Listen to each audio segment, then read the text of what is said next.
Welcome to exam सहपाठी। आज के इस क्लास में सीटेट पेपर सेकंड के लिए सोशल साइंस का हम लोग क्या कर रहे हैं, प्रैक्टिस कर रहे हैं। ठीक है, और इसमें सारे क्वेश्चंस हमने जियोग्राफी से शामिल किए हैं। तो इसको जो है प्रैक्टिस आपके जितने भी आपके क्वेश्चंस इसमें लिए गए हैं वो सारे के सारे आपके PYQ यानी कि प्रीवियस ईयर क्वेश्चंस हैं। ठीक है, तो आइए सेट जो है प्रैक्टिस करते हैं इन क्वेश्चंस की। पहला ही क्वेश्चन देखते हैं। एक शिक्षक या फिर शिक्षिका जो है उसने अपनी कक्षा के कुछ विद्यार्थियों को क्या किया कि छोटे मानव निर्मित सौरमंडल में परिवर्तित कर दिया। यानी कि कक्षा में उसने कुछ विद्यार्थियों को लिया, उसको जो है मानव निर्मित सौरमंडल बनाया उससे। तो देखिए यहाँ पे कुछ बच्चों के नाम दिए गए हैं, जैसे कि श्याम है, सुल्ताना और नैन्सी। इनकी लंबाई जो है लगभग समान है। ठीक है, और इनके वजन भी लगभग समान है। तो वे किसका प्रतिनिधित्व करते हैं? यानी कि जो है आपसे एक हिसाब से ये पूछा जा रहा है कि सौरमंडल में कौन कौन से आपके ग्रह जो हैं वो समान जो है लंबाई या फिर समान वजन के हैं, यानी कि किनकी जो है आकृति एक समान जो है लगती है। ठीक है ना, यानी कि उनके वजन में या फिर उसमें बहुत ज़्यादा अंतर नहीं है। तो आइए इसके ऑप्शंस देखते हैं। ऑप्शंस आपके हैं, पहला आपका शुक्र, मंगल और बुध। ठीक है, इसके अलावा सूर्य, चंद्रमा, पृथ्वी। सूर्य तो आपका बहुत बड़ा हो जाएगा, ठीक है, पृथ्वी और चंद्रमा से, तो ये वाला ऑप्शन तो नहीं होगा, क्योंकि इसमें कहा जा रहा है कि ये जो तीन लड़कियां हैं इनकी लंबाई लगभग समान है और इनके वजन भी लगभग समान है। तो मंगल, बृहस्पति और यूरेनस, यहाँ पे बृहस्पति क्या हो जाता है, ये आपका सबसे बड़ा ग्रह हो जाता है। ठीक है, तो ये भी नहीं शामिल होगा। बुध, बृहस्पति और शनि, तो बुध सबसे छोटा और बृहस्पति सबसे बड़ा, जबकि यहाँ पे कहा गया है कि लंबाई इनकी लगभग समान है और वजन भी लगभग समान है। तो इसका जो सही ऑप्शन हो सकता है वो हो सकता है आपका शुक्र, मंगल और बुध, क्योंकि आकार के हिसाब से यही जो आपके तीन ग्रह हैं ये सबसे लास्ट में आते हैं। ठीक है, अगर आप जो है सारे ग्रहों को आकार के हिसाब से देखेंगे तो ये आपके किस तरह से आएंगे, तो ये आपके सबसे लास्ट में आएंगे। तो सबसे जो बड़ा ग्रह है आकार में वो है आपका बृहस्पति, फिर आपका शनि होता है, फिर अरुण, फिर वरुण होता है, फिर आपका पृथ्वी होता है, और लास्ट के जो तीन ग्रह हैं वो है आपके शुक्र, मंगल, बुध। और ये भी अभी आपके क्वेश्चन में ही कहा गया कि इन तीनों बच्चियों की लंबाई और वजन लगभग समान है। ठीक है ना, यानी कि एकदम बराबर नहीं है लेकिन लगभग समान है। तो सबसे जो है कम वजन वाले, सबसे समान लंबाई वाले कौन आपके हो जाएंगे, ये हो जाएंगे आपके शुक्र, मंगल और बुध। तो इसका मतलब आपसे पूछा था कि आकार के हिसाब से कौन कौन सा जो है पेयरिंग आपका बन सकता है, तो इसका ऑप्शन आपका ये हो गया। अगला क्वेश्चन है हमारा, ग्लोब की प्रदीप्ति वृत्त के संबंध में कथन A और B पर विचार कीजिए। तो दो आपके कथन दिए गए हैं और दोनों ही किससे संबंधित हैं, तो आपके प्रदीप्ति वृत्त से संबंधित हैं। ठीक है ना, सर्किल ऑफ इल्यूमिनेशन से। तो दो कथन कौन से हैं कि यह ग्लोब पर दिन और रात को विभाजित करता है। तो जो आपका प्रदीप्ति वृत्त होता है, इसका चित्र हमने नीचे लिया है, अभी आपको समझाएंगे। तो उस पर क्या होता है, उस पर दिन और रात जो है विभाजित होता है। दूसरा कथन है कि यह वृत्त अक्ष के साथ मिलता है। तो अक्ष के साथ ये नहीं मिलता, क्योंकि आप लोग जानते हैं कि पृथ्वी जो है अपने अक्ष पर 23.5 डिग्री झुकी हुई है। ठीक है ना, यानी कि पृथ्वी आपका इस तरह से नहीं है, वो किस तरह से, तो इस तरह से झुकी हुई है। ठीक है, तो इसीलिए जो आपका कथन A होगा ये तो आपका सही होगा, लेकिन कथन B आपका गलत होगा। तो कौन सा जो है आंसर हमारा सही हो जाएगा, ऑप्शन नंबर A जो है A सही है और B जो है गलत है। ठीक है, तो इस तरह के जो आपके कथन वाले क्वेश्चन होते हैं उसमें ऑप्शंस आपके नीचे दिए होते हैं, इस चीज़ को आपको ध्यान रखना है। ओके, तो देखिए यहाँ पे प्रदीप्ति वृत्त के जो है हमने यहाँ पे समझाने की कोशिश की है। आप यहाँ पे देख लेंगे कि ग्लोब पर वह वृत्त जो दिन और रात को विभाजित करता है उसे प्रदीप्ति वृत्त यानी कि सर्कल ऑफ इल्यूमिनेशन कहते हैं। यह वृत्त अक्ष के साथ नहीं मिलता। तो देखिए यहाँ पे अक्ष आप देख रहे होंगे तो इस तरह से है। ठीक है, जबकि जो है अब आपका पृथ्वी क्या होता है कि थोड़ा सा झुकी हुई है अपने अक्ष पर। ठीक, लेकिन दिन और रात वाला देखिए चक्कर यहाँ पे इस तरह से है। ठीक, तो ऐसा नहीं है कि अपने अक्ष के साथ मिलता है, तो प्रदीप्ति वृत्त अपने अक्ष के साथ नहीं मिलता है, तो ये आप ध्यान रखेंगे। तीसरा क्वेश्चन है, अटलांटिक महासागर के संबंध में दिया गया है कि अटलांटिक महासागर विश्व का सबसे बड़ा महासागर है। तो इनमें से आपसे पूछा गया नीचे दिए गए कथनों में से कौन सा कथन सही है। तो हम लोग जानते हैं कि विश्व का सबसे बड़ा महासागर आपका प्रशांत महासागर है, तो अटलांटिक महासागर नहीं है, तो ये तो गलत हो गया।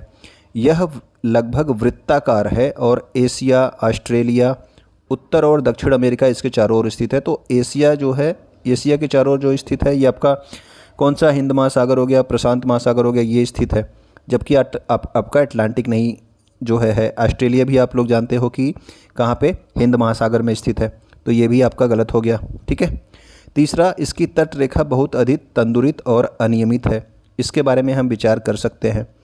चौथा जो ऑप्शन है कि उसमें दिया है मेरियाना गर्त इस महासागर में स्थित है, तो मेरियाना गर्त तो नहीं स्थित है। मेरियाना गर्त आप जानते हो प्रशांत महासागर में स्थित है, तो इसका जो सही ऑप्शन हो जाएगा वो ऑप्शन नंबर सी हो जाएगा। ठीक है, इसका ऑप्शन नंबर क्या हो जाएगा, सी हो जाएगा। इसकी तट रेखा बहुत अधिक दंतुरित और अनियमित है, यानी कि लगातार ऐसे सीधी सीधी रेखा नहीं है, टेढ़ी मेढ़ी रेखा है। तो देखिए, तो यहाँ पे जो है आपको अटलांटिक महासागर आपको मिल जाएगा कहाँ पे, यहाँ पर इस तरह से, ये ऐसे ऐसे है। ठीक है, ये अटलांटिक महासागर है, जो कि अटलांटिक महासागर ये विश्व का दूसरा सबसे बड़ा महासागर है। पहला जो आपका कौन सा है, प्रशांत महासागर है, ये दूसरा सबसे बड़ा महासागर, और इसका आकार अंग्रेजी के यस के समान है। तो देखिए यहाँ पे देख रहे हैं ना आप, इस तरह से ये अंग्रेजी के यस आकार के समान है, और इसके चारों ओर आप देख रहे हो कौन सा, यूरोप है, अफ्रीका है, साउथ अमेरिका और नॉर्थ अमेरिका इसके जो है चारों तरफ स्थित है। ठीक है, तो जबकि वहाँ पे आपने क्वेश्चन में लिखा था कि एशिया उसके किनारे स्थित है, तो एशिया नहीं है। ओके, और अब आपका ऑस्ट्रेलिया भी दिया था, तो ऑस्ट्रेलिया देख रही है आपका, यहाँ पे है ऑस्ट्रेलिया। तो ये दो आपने इसको देख लिया। इसके अलावा देखिए, इसकी तट रेखा बहुत अधिक दंतुरित और अनियमित है। ठीक है, एकदम सीधी रेखा इसकी कहीं नहीं है, ऐसा टेढ़ी मेढ़ी रेखा इसकी मिलेगी, और कटी हुई रेखाएं जो है कई मिल रही हैं यहाँ पे। अटलांटिक महासागर का जो सबसे गहरा स्थान है, यानी कि इसका जो सबसे बड़ा गर्त है वो है आपका प्यूर्टो रिको गर्त। ठीक है, जबकि आपका वहाँ पे दिया था मेरियाना गर्त, तो मेरियाना गर्त कहाँ पे है, तो प्रशांत महासागर में है। अगला क्वेश्चन देखते हैं, क्वेश्चन नंबर 4 को। मानचित्र में प्रयोग होने वाले रूढ़ प्रतीक क्या होते हैं। रूढ़ प्रतीक देखिए 4 ऑप्शन इसमें दिए गए हैं, इसके बारे में हम देखेंगे। वे प्रतीक जो क्षेत्र के किसी विशिष्ट समाज द्वारा प्रयुक्त होते हैं, तो मानचित्र में जो है किसी समाज को नहीं प्रयुक्त किया दिखाया जाता है, तो समाज वाला क्षेत्र आप काटेंगे। वे प्रतीक जिनके माध्यम से केवल भू आकृतिक लक्षणों को दर्शाया जाता है, केवल भू आकृतिक लक्षणों को ही नहीं दर्शाया जाता है, बल्कि और भी चीज़ों को हम उसमें दर्शाते हैं, जैसे कि वहाँ पे अगर मंदिर बना है या फिर कुछ और भी चीज़ें हैं तो उसको भी हम लोग दिखाते हैं। अगर कोई सड़कें हैं, कौन सी सड़कें हैं, तो इस तरह की चीज़ों को भी दिखाया जा सकता है। वे प्रतीक जिनके माध्यम से केवल राजनैतिक सीमाओं और प्रशासनिक खंडों को दर्शाया जाता है, जी नहीं, केवल राजनीतिक सीमा और प्रशासनिक खंडों को नहीं दर्शाएंगे, हम जो है भू आकृतियों को भी दर्शाएंगे और अलग अलग चीज़ों को भी दर्शाएंगे। वे प्रतीक जिनके उपयोग के संबंध में अंतर्राष्ट्रीय सहमति होती है। तो देखिए, जो आपके ये रूढ़ प्रतीक होते हैं, ये पूरे विश्व के जो मानचित्रकार हैं, यानी कि जो मानचित्र बनाने वाले लोग हैं, उन्होंने जो है एक अंतर्राष्ट्रीय सहमति की है कि अगर हम जो है इस तरह की चीज़ बनाएंगे तो इसका मतलब क्या हो जाएगा, इसका मतलब हो जाएगा कि हम मंदिर दर्शा रहे हैं। ठीक है ना, यानी कि एक तरह के जो उसमें चिन्ह बनाए गए हैं और उसको अंतर्राष्ट्रीय स्तर पर सहमति दी गई है कि अगर कहीं पे ये चीज़ दिखानी होगी तो हम इसी तरह की चीज़ों का प्रयोग करेंगे। अगर आपको रेलवे सड़क दिखानी होगी तो हम इस तरह का जो है चित्र प्रयोग करेंगे। ठीक है, तो ऐसा इसमें किया गया है ताकि पूरे विश्व में कहीं भी मानचित्र बने तो कोई भी उसको आसानी से पढ़ सके। तो इसके जो ऑप्शन नंबर डी है ये इसका सही आंसर है। ठीक है, यहाँ पे हमने रूढ़ प्रतीक के बारे में भी देख लेंगे थोड़ा सा। मानचित्रों में जो है किसी स्थान की कमी, देखो मानचित्र क्या होते हैं, आपको मानचित्र तो पूरे विश्व तो बहुत बड़ा है, लेकिन हम उसको जो है क्या दिखा देते हैं, एक छोटे से पेज पे दिखा देते हैं, तो उसमें स्थान की तो कमी होती है। इतने में मान लो हमने मानचित्र बना दिया, तो मानचित्रकार अक्सर मानचित्र की सतह पर विभिन्न चीज़ों को दर्शाने के लिए अलग अलग प्रतीकों का प्रयोग करते हैं। ठीक है, जैसे देखिए नदी को दर्शाने के लिए इसका प्रयोग कर लिया इस तरह से, कुएँ के लिए ये छोटा सा गोला बना दिया। ठीक है, या फिर आपके सड़कों के लिए इस तरह का चित्र बना लिया, कच्ची सड़क के लिए, पक्की सड़क के लिए अलग अलग तरीके के चित्र बना लिए। यहाँ पे देखिए मंदिर के लिए, गिरजाघर के लिए, मस्जिद के लिए, छतरी के लिए, क्या क्या अलग तरीके के जो है चित्र मतलब चिन्ह बना रखे हैं। और ये सारे चिन्ह पूरे विश्व के जो भी मानचित्रकार होंगे जब भी मानचित्र बनाएंगे तो इसी का प्रयोग करेंगे। ठीक है, तो यही आपके क्या होते हैं, रूढ़ चिन्ह या फिर रूढ़ प्रतीक होते हैं। तो इन प्रतीकों के उपयोग के संबंध में क्या होता है, अंतर्राष्ट्रीय सहमति होती है। ठीक है, तो ये हमें याद रखना है। अगला हमारा क्वेश्चन नंबर 5 क्या बोलता है, तो क्वेश्चन नंबर 5 कह रहा है कि उच्च ज्वार के संबंध में कथन ए और बी पर विचार कीजिए और सही विकल्प का चयन कीजिए। तो पहले तो हमें जानना है कि ज्वार होता क्या है। तो ज्वार जो है जब पानी की लहरें ऊपर उठ करके क्या करती हैं, समुद्र के किनारे तक आती हैं तो उसको ज्वार कहते हैं। और फिर वही जो लहरें हैं वो नीचे गिर करके पीछे की ओर चली जाती हैं तो उसको हम भाटा कहते हैं। तो ज्वार और भाटा टाइड एंड एब हमने पढ़ा हुआ है पहले। तो अब देखिए यहाँ पे हमें बताना है जब उच्च ज्वार आते हैं उसके संबंध में ये दो कथन दिए गए हैं, इसको देखते हैं। ये जल स्तर को तट की ऊंचाई तक पहुंचाते हैं जो जहाज को बंदरगाह तक पहुंचने में सहायक होते हैं। देखिए समुद्र का किनारा तो मान लो यहाँ पे नीचे, आप समुद्र किनारे पे जो है क्या होता है कि पानी एकदम कम होता है, तो वहाँ पे पानी का जहाज नहीं पहुँच पाता। लेकिन जब आपके ज्वार आते हैं तो वो पानी काफ़ी ऊपर उठ जाता है, ठीक है ना। तो इससे क्या होता है कि जो जहाज होता है वो आसानी से किनारे तक पहुँच जाता है, क्योंकि पानी वहाँ पर ऊपर तक उठ के आ जाता है जब ज्वार आता है। तो ये तो आपका पहला सही हो गया, क्योंकि ये तट जल स्तर को उठा देंगे और जिससे जहाज क्या होगा, बंदरगाह तक आसानी से पहुंच जाएगा। दूसरा क्या बोल रहा है, दूसरा कह रहा है यह मछुआरों के लिए समस्या करते हैं क्योंकि मछलियाँ उच्च ज्वार में तट से दूर चली जाती हैं। तो ये हमारा गलत है, क्योंकि देखिए जब पानी उठ करके तट के पास आएगा तो मछलियाँ भी इसके साथ साथ जो है तट के पास आती हैं, ठीक है। जब ऐसा नहीं है कि वो तट से दूर चली जाएंगी, इसीलिए ये वाला कथन आपका दूसरा गलत है। तो पहला आपका सही कथन है, लेकिन दूसरा आपका कथन गलत है। तो इसमें से ऑप्शन हमारे यहाँ नीचे दिए गए हैं, इसमें कौन सा सही होगा? ए और बी दोनों सही है? नहीं। ए और बी दोनों गलत है? जी नहीं। ए सही है और बी गलत है। तो ऑप्शन नंबर सी जो है ये हमारा सही हो गया कि ए सही है लेकिन आपका बी गलत है, ठीक है। तो यहाँ पे देखिए ये कथन जो हमारे दिए गए थे उसी के बारे में यहाँ पे लिखा गया है। उच्च ज्वार नौका संचालन में सहायक होता है, जल स्तर को तट की ऊंचाई तक पहुंचाते हैं, इसलिए जल बंदरगाह तक पहुंचने में आसानी होती है, तो बता दिया। उच्च ज्वार मछली पकड़ने में मदद करते हैं, वहाँ पे लिखा था कि मछलियाँ तट तक नहीं पहुँच पाती, तट से दूर चली जाती है, ऐसा नहीं है। उच्च ज्वार के दौरान अनेक मछलियाँ तट के निकट आ जाती हैं, ठीक है, जिससे जो है मछुआरे बिना कठिनाई के आसानी से मछली पकड़ पाते हैं। तो ये भी हमें ध्यान रखना है। इस तरह के क्वेश्चन से ये पूछता है सीटेट। आगे देखिए अगला जो हमारा क्वेश्चन है, क्वेश्चन नंबर 6, वायु दाब के संदर्भ में नीचे दिए गए कथनों में से कौन सा सही है। तो यहाँ पे अब आपका वायु दाब से संबंधित कथन दे रखा है और आपसे पूछ रहा है कि कौन सा कथन सही है। तो वायु दाब आपको अच्छे से आना चाहिए इसके लिए। वायु सदैव निम्न दाब क्षेत्र से उच्च दाब क्षेत्र की ओर गमन करती है, तो ये आपका गलत है। वायु दाब के संदर्भ में जो सबसे बेसिक कॉन्सेप्ट है वो यही है कि वायु हमेशा हाई प्रेशर से जो है लो प्रेशर की ओर जाती है, यानी कि उच्च दाब से निम्न दाब की ओर जाती है, ना कि निम्न दाब से उच्च दाब की ओर। तो पहला ही कथन इसका गलत हो गया। अगर लिखा होता उच्च दाब से निम्न दाब की ओर तब ये सही होता। जब अधिक तापमान वाले क्षेत्रों में वायु गर्म होकर निमज्जित होती है तो उच्च दाब का क्षेत्र बनता है।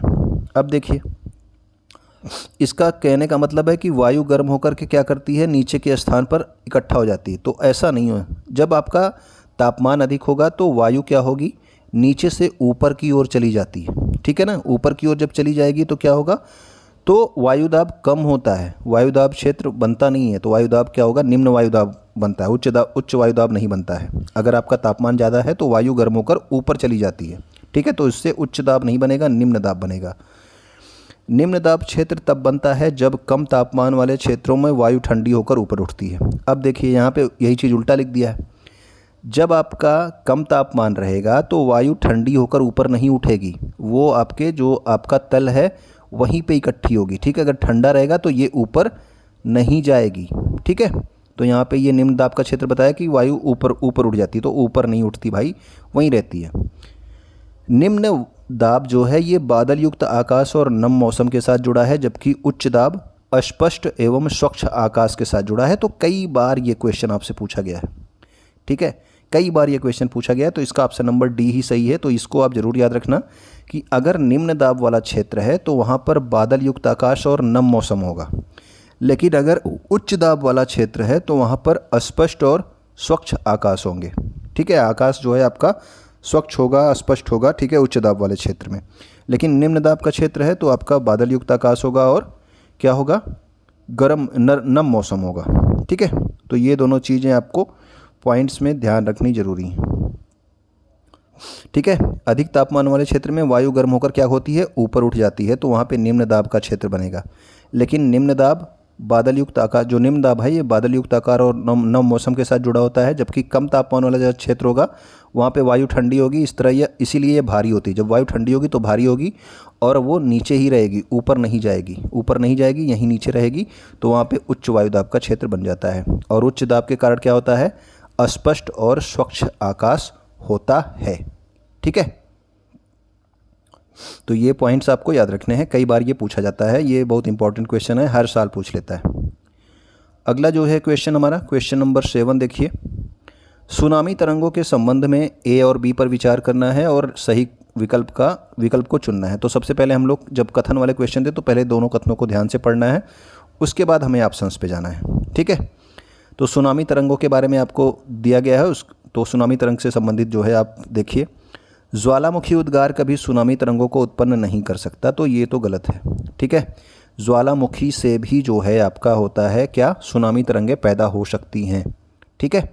तो ये आपका पहला कथन लिखा कि उत्पन्न ही नहीं कर सकता ज्वालामुखी उद्गार, तो ऐसा तो है नहीं, ज्वालामुखी से भी उत्पन्न होती हैं। सुनामी आने का संकेत, प्रथम संकेत तटीय क्षेत्रों में जल में तेजी से कमी आना और फिर विनाशकारी तरंगों का उठना होता है। तो ये आपका सही है। देखिए अगर आपका समुद्री क्षेत्र है, पूरा पानी भरा हुआ है, तो जब भी आपका जो है आने वाला होगा, क्या कहते हैं उसे, सुनामी आने वाला होगा, तो जो पानी यहाँ पे तट पर था वो क्या होगा, बहुत पीछे भाग जाएगा, ठीक है ना, बहुत पीछे भाग जाता है। उसके बाद तेज़ी से ऊपर उठ करके वो तट यहाँ पे मतलब कि किनारे की ओर वापस आता है, ठीक है। तो ऐसा तो ये सही लिखा है कि पहला संकेत यही है कि तटीय क्षेत्र में जल में तेज़ी से कमी हो जाती है, वो पीछे भागने लगता है पूरा पानी, ठीक है। तो इसका जो है ऑप्शन नंबर ए गलत है, लेकिन बी आपका क्या है, सही है।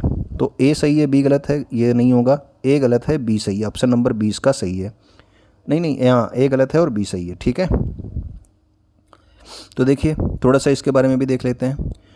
देखिए भूकंप की वजह से ज्वालामुखी उद्गार या जल के नीचे कोई अगर भूस्खलन, यानी कि पृथ्वी जो है इधर से उधर खिसक जाती है, इनके कारण जो है महासागरीय जल अत्यधिक विस्थापित हो जाता है। इसके परिणाम स्वरूप 15 मीटर ऊंचाई तक लगभग विशाल ज्वारी तरंगें उठ सकती है, इसे ही हम लोग क्या कहते हैं, सुनामी कहते हैं। तो भूकंप के कारण भी होता है, ज्वालामुखी उद्गार के कारण भी होता है, और जल के नीचे अगर भूस्खलन हो जाता है, यानी कि मिट्टी हट जाती है वहाँ से, तब भी उसकी वजह से जो है ये सुनामी आ सकती है। सुनामी आने से पहले क्या होता है कि तटीय क्षेत्र के जल में तेज़ी से कमी होने लगती है, यानी कि तटीय क्षेत्र में क्या होता है, पानी जो है बहुत तेज़ी से पीछे की ओर जाने लगता है, ठीक है, सुनामी आने से पहले। अगला जो क्वेश्चन है, दिए गए लक्षणों ए और बी के आधार पर वायुमंडल की परत को पहचानिए। अब देखिए वायुमंडल की परतों के बारे में आप लोगों ने पढ़ा है।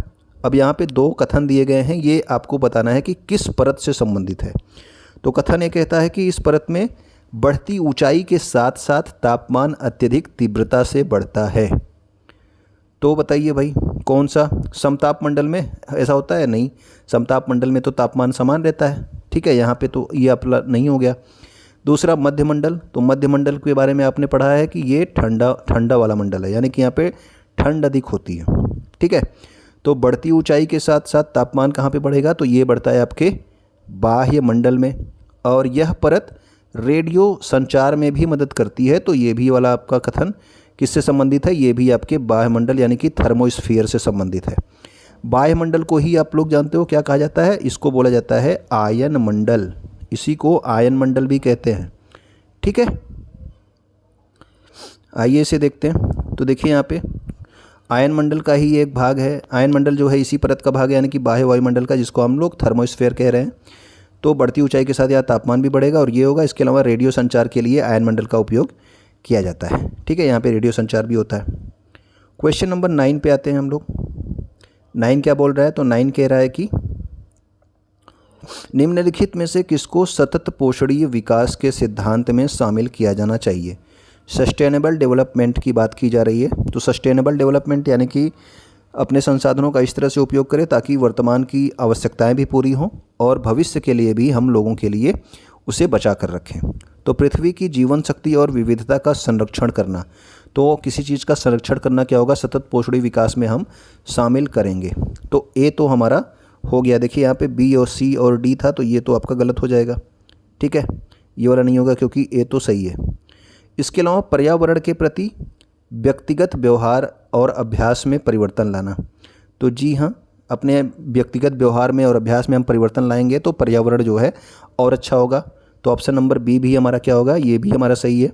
तो ए बी आपका जिसमें है वो सभी सही है, तो सभी में है। इसके अलावा प्राकृतिक संसाधनों के उपयोग को बंद कर देना, तो हमें ये नहीं कहा गया है, सतत पोषण विकास में कहा गया है कि हमें प्राकृतिक संसाधनों का उपयोग करना है लेकिन कम करना है, ऐसा नहीं है कि उसको बंद कर देना है। तो ये वाला ऑप्शन आपका गलत हो गया।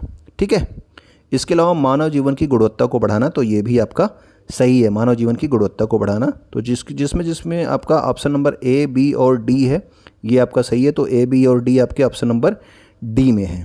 ठीक है, ऑप्शन नंबर डी में आपका ए, बी और डी है, ये सारे ऑप्शंस में से। तो इस क्वेश्चन का आंसर हो गया ऑप्शन नंबर डी। ओके, तो सतत पशुधन विकास का अर्थ यहाँ पे लिखा गया है, इसको आप एक बार देख लेंगे, कई बार आपको बताया, अभी आपको बताया गया। क्वेश्चन नंबर 10 क्या बोलता है? 10 कह रहा है कि परंपरागत स्रोत के रूप में प्राकृतिक गैस का उपयोगी पक्ष क्या है। तो प्राकृतिक गैस के बारे में पूछा जा रहा है आपका। ठीक है, प्राकृतिक गैस क्या है आपका? परंपरागत स्रोत के रूप में उपयोगी पक्ष इसका क्या है? प्राकृतिक गैस का। ये आसानी से पाइपलाइन के जरिए परिवहनीय है, यानी कि एक स्थान से दूसरे स्थान तक पहुंचाया जा सकता है पाइपलाइन के जरिए। तो आपने अभी न्यूज़ में भी कई बार सुना होगा कि भारत से जो है दूसरे देशों में पाइपलाइन परियोजना बिछाई जा रही है, किस लिए? ये आपके प्राकृतिक गैस के लिए बिछाई जाती है। तो ये तो आपका सही है। ये तेल और कोयले की अपेक्षा अधिक स्वच्छ है। तो देखिए, जो आपका प्राकृतिक गैस है, तेल जलता है, कोयला जलता है तो आपका कार्बन डाइऑक्साइड निकलती है, लेकिन प्राकृतिक गैस से ऐसा कुछ नहीं होता। तो ये भी आपका सही है, ऑप्शन नंबर बी भी आपका सही है। मतलब कि ऑप्शन नंबर बी नहीं है, ये आपके कथन दिए गए हैं। उसके बाद ऑप्शंस आपके ये नीचे दिए गए हैं, इसको हम बाद में देखेंगे। तो दोनों ही आपका ए और बी सही हो गया। पूरी दुनिया में समान रूप से इसका वितरण है, तो ये आपका गलत है। ठीक है, ऐसा नहीं है कि पूरी दुनिया में हर देश में एकदम बराबर प्राकृतिक गैस पाई जाती है। किसी देश में पाई जाती है, किसी में नहीं पाई जाती, किसी में कम पाई जाती है, किसी में ज़्यादा पाई जाती है। तो इसका वितरण समान नहीं है। ठीक है, तो ऑप्शन नंबर ए और बी सही हो गया। तो ए और बी किस में है? तो ऑप्शन नंबर बी में जो है, यहाँ पे नीचे ऑप्शंस दिए गए हैं, इसमें ऑप्शन नंबर ए और बी हमारा जो है क्या है? सही है। तो जब भी कथन वाले क्वेश्चन आए, पहले आप डिसाइड करेंगे कि कौन कौन से कथन सही है, कौन से कथन गलत हैं। उसके बाद ही जो है आप देखेंगे। यहाँ पर एक और फैक्ट दिया गया है कि प्राकृतिक गैस जो है ये पेट्रोलियम निक्षेपों के साथ पाई जाती है। यहाँ यानी कि जहाँ पे आपका पेट्रोलियम पाया जाएगा, उसी में ऊपर की ओर ये प्राकृतिक गैस भी पाया जाता है। नीचे आपका पेट्रोलियम, ऊपर क्या पाया जाता है? प्राकृतिक गैस आपका पाया जाता है। ठीक है, तो हमेशा जहाँ भी पाया जाएगा ये प्राकृतिक गैस पेट्रोलियम निक्षेपों के साथ ही पाया जाएगा। अब अगला क्वेश्चन है क्वेश्चन नंबर 11, देखते हैं इसे। 11 क्या बोल रहा है? खनिज के संदर्भ में निम्नलिखित में से कौन से कथन सही है? तो खनिजों के बारे में आपको बताना है। खनिज बिना किसी मानवीय हस्तक्षेप के प्राकृतिक प्रक्रियाओं के द्वारा निर्मित होते हैं। तो जो आपके खनिज होते हैं ये पृथ्वी के अंदर जो है सैकड़ों सालों तक, हज़ारों सालों तक दबे रहते हैं। जो आपकी जीवाश्म होते हैं दबे रहते हैं, तो वो जो है आपके खनिजों में बदल जाते हैं। ठीक है, तो ये उसमें कोई भी मानवीय हस्तक्षेप की ज़रूरत नहीं होती है, वो प्राकृतिक रूप से अपने आप खनिज का निर्माण होता है। तो ये आपका सही है।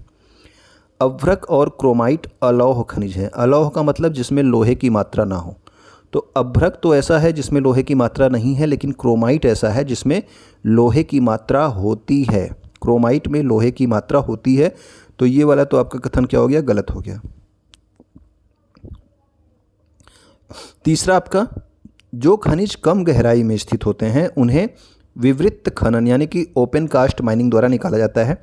तो ये भी आपका एक फैक्ट है कि जो है आपके सैलो डेप्थ में जो होते हैं, ठीक है, कम गहराई में जो स्थित होते हैं, उन्हें आपके ओपन कास्ट माइनिंग यानी कि विवृत खनन द्वारा निकाला जाता है। ये भी आपका सही है। खनिज अनवीकरणीय नॉन रिन्यूएबल साधन है। तो खनिज जो है अनवीकरणीय है, यानी कि उसको पुनः नहीं बनाया जा सकता। अभी मैंने बताया कि आपको खनिजों के बनने में हज़ारों साल, सैकड़ों साल लग जाते हैं। तो ऐसा नहीं है कि आज खनिज खत्म हो गया तो कल आप बना लोगे। तो ये आपके नॉन रिन्यूएबल यानी कि अनवीकरणीय हैं। ठीक है, तो ऑप्शन नंबर ए, सी और डी हमारा सही है। बी आपका गलत है। तो ए, सी और डी किस में है? तो ए, सी और डी हमको मिलता है ऑप्शन नंबर डी में। ठीक है, ऑप्शन नंबर डी में आपका मिल जाता है ए, सी और डी। तो ऑप्शन नंबर डी हमारा सही हो गया। ठीक, तो यहाँ पे कुछ पॉइंट्स दिए गए हैं, इसका आप स्क्रीनशॉट ले लोगे। जो अभी अभी आपको बताया गया वही यहाँ पे लिखा हुआ है। ओके, क्वेश्चन नंबर 12 क्या बोलता है? तो ये बोल रहा है स्टैक निम्न में से किसकी अपर्दन विशेषता है? तो स्टैक जो है ये समुद्री तरंगों की अपर्दन की विशेषता है। ठीक है, जल वाले चैप्टर में आपने पढ़ा होगा स्टैक के बारे में कि ये जो है समुद्री तरंगों की अपर्दन की विशेषता है स्टैक। ठीक है, क्वेश्चन नंबर 13 क्या बोलता है? 13 आपका है अमेजन बेसिन में पाए जाने वाले ब्रोमीलॉयड। तो ब्रोमीलॉयड होते क्या हैं? तो ब्रोमीलॉयड होते हैं आपके पौधे होते हैं। ठीक है, ब्रोमीलॉयड क्या है? पौधे होते हैं। ओके, बेसिन के लोगों का मुख्य आहार है? नहीं। कीड़े मकोड़ों की एक प्रजाति? जी नहीं, ये पौधे होते हैं। ये पौधे हैं, देखिए ब्रोमीलाइड पौधे जो अपनी पत्तियों में जल को संचित रखते हैं। तो इनकी पत्तियों में क्या होता है, जल जो है स्टोर्ड रहता है। ठीक है, ब्रोमीलाइड पौधों की पत्तियों में जल स्टोर्ड रहता है, जिससे कई जीव जंतु अपना जो है प्यास बुझाते हैं, उसका यूज करते हैं। ठीक है, तो ये घरों में तीव्र ढलान वाली छत होती है, ये भी गलत है। तो ब्रोमीलाइड क्या होते हैं, ये पौधे होते हैं। ठीक है, और पत्तियों में जल को संचित रखते हैं। ठीक, यही यहाँ पे आपको लिखा हुआ मिल जाएगा। ब्रोमीलाइड ये क्या है, एक पौधे हैं। तो देखिए ये हमारा इंपॉर्टेंट क्वेश्चंस थे आपके ज्योग्राफी से, प्रीवियस ईयर क्वेश्चंस थे। उम्मीद करता हूँ कि आपको पसंद आए होंगे। तो आप अपने दोस्तों तक इसको ज़रूर शेयर कर दिया कीजिए जो आपके सीटेट पेपर 2 की तैयारी कर रहे हैं। चैनल आपने सब्सक्राइब नहीं किया है तो उसको कर सकते हैं। तो आप कमेंट करके ज़रूर कुछ न कुछ कहा कीजिए जो आपके मन में हो। ठीक है, वीडियो आप लाइक कर चुके होंगे। वीडियो से कुछ नया अगर आपने सीखा हो तो बहुत बहुत धन्यवाद।